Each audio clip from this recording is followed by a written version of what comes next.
Halo, perkenalkan, saya Delia Putri Wahyuni Pramestia dengan NIM 2304060021. Nah, di sini saya akan menjawab pertanyaan apa kemungkinan penyebab hasil kristal aspirin yang sedikit dan kurang padat tersebut. Nah, di sini cara kerja yang dilakukan oleh Rivaldi ini kurang sesuai dengan diklat. Harusnya kan menambahkan 150 mili Aquades, bukan air dingin. Tapi pada percobaan kemarin yang dilakukan oleh kelompok sebelah itu menggunakan air dingin, tetapi jumlah kristalnya itu lebih banyak. Nah, mungkin ini ada dua penyebab, karena tidak sesuai dengan diktat, yaitu jumlah jenis air yang digunakan itu air dingin, tapi pada diklat itu menggunakan Aquades. Dan juga yang kedua, ini mungkin jumlah air dingin yang digunakan ini terlalu banyak.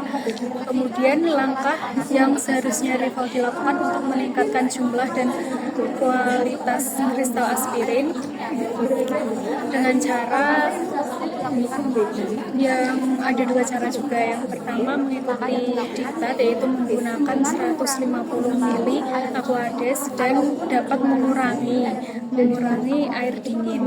Yang awalnya 150 bisa dikurangi menjadi 50 atau 100, seperti itu. Untuk pertanyaan kedua, jelaskan reaksi kimia dan prinsip kemurnian yang terjadi saat aspirin dilarutkan dalam NaCO3 HCl. Mengapa muncul embun dan bagaimana aspirin dapat mengendap kembali? Nah, itu jawabannya. Reaksi yang terjadi yaitu aspirin atau C9H8O4 bereaksi dengan NaHCO3 itu menghasilkan C9H2H7O4Na atau membentuk garam natrium aspirin. Kemudian ada CO2 dan juga H2O atau air. Nah, yang menghasilkan yang menyebabkan munculnya gelembung itu karena adanya gas CO2. Kemudian mengapa dinetralkan dengan HCl? Nah, itu berfungsi untuk agar HCl ini berfungsi menetralkan, membentuk aspirin kembali, aspirin murni. Kemudian aspirin dapat mengendap kembali ya karena tadi HCl ini, fungsi dari HCl yang menetralkan, sehingga aspirin ini terbentuk aspirin kembali, seperti itu. Kemudian pertanyaan nomor 2, mengapa etanol panas di sini dipilih sebagai pelarut untuk rekristalisi aspirin? Karena etanol panas ini memiliki polaritas yang sedang dibandingkan dengan benzena dan juga air. Kalau air itu kan kurang polaritasnya, dan kalau benzena itu terlalu tinggi. Maka di sini digunakan etanol panas. Tidak menggunakan etanol biasa karena polaritasnya itu lebih tinggi dari etanol panas. Yang mungkin terjadi jika Rivaldi justru menggunakan air panas dalam proses kristalisasi, mungkin kristal yang terbentuk tidak terlalu banyak, atau mungkin tidak terbentuk kristal. Menjawab pertanyaan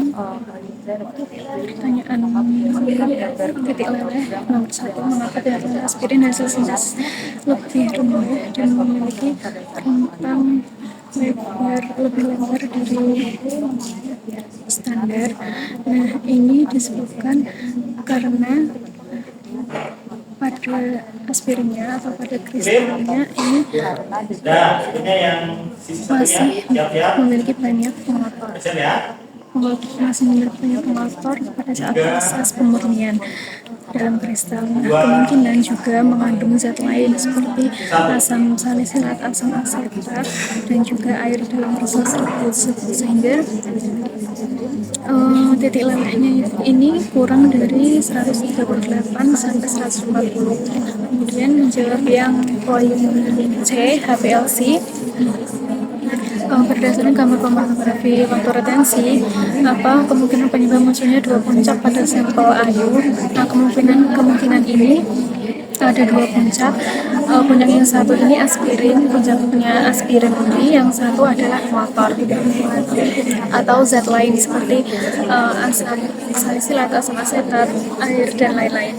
Kemudian bagaimana cara Ayu memastikan bahwa puncak pertama benar-benar aspirin dan bukan senyawa lain? Jelaskan dua metode yang bisa dilakukan.